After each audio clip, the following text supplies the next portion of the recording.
शीतल गांव में एक छोटा सा गांव था जहां सभी लोग एक दूसरे की मदद करने में विश्वास रखते थे। उसी गांव में दो सच्चे मित्र राम और श्याम रहते थे। वे बचपन से ही साथ थे और एक दूसरे की सुख दुख में हमेशा साथ खड़े रहते थे। एक दिन गांव में एक व्यापारी आया।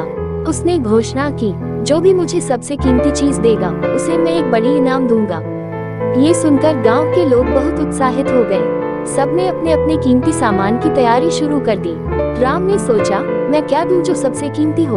उसकी माँ ने उसे सलाह दी, बेटा, सच्ची दोस्ती से बढ़कर कुछ नहीं होता। क्यों न तुम अपने दोस्ती को ही व्यापारी को दिखाओ। राम को ये सुझाव बहुत पसंद आया। दूसरी ओर श्याम को भी यह खबर मिली। वो सोच में पड़ गया, मैं ऐसा क्या दूं जो व्यापारी को सबसे कीमती लगे। श्याम ने भी अपने दिल की सुनी और सोचा कि राम के साथ अपनी दोस्ती ही सबसे कीमती है। प्रतियोगिता के दिन गांव के सभी लोग अपने अपने कीमती सामान लेकर व्यापारी के सामने पहुंचे। किसी ने सोने के गहने तो किसी ने कीमती पत्थर लाए। लेकिन जब राम और श्याम की बारी आई तो दोनों ने एक दूसरे का हाथ पकड़कर व्यापारी के सामने खड़े हो गए। व्यापारी ने आश्चर्यचकित होकर पूछा, तुम लोग क्या देने आए हो।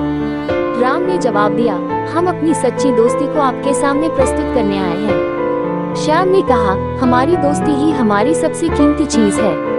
व्यापारी की आंखों में आंसू आ गए। उसने कहा, तुम दोनों ने मुझे सिखाया कि सच्ची दोस्ती से बढ़कर कुछ नहीं होता। यही सबसे बड़ी दौलत है। उसने राम और श्याम को इनाम के रूप में बहुत सारी दौलत दी और कहा, तुम दोनों ने मुझे सच्ची खुशी का अर्थ बताया है। गांव के लोग भी राम और श्याम की सच्ची दोस्ती से बहुत प्रभावित हुए। उन्होंने जाना कि सच्ची दोस्ती ही जीवन का सबसे बड़ा खजाना है।